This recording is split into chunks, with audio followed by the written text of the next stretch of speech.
Voting జరిగేదాకా ఎవ్వరూ ఆగాలనుకోలేదు.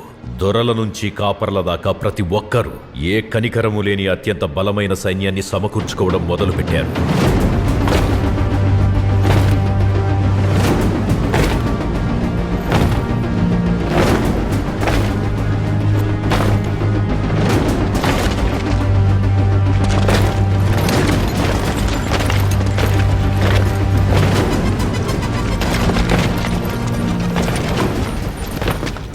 రుద్ర పండితుని పిలిపించాడు.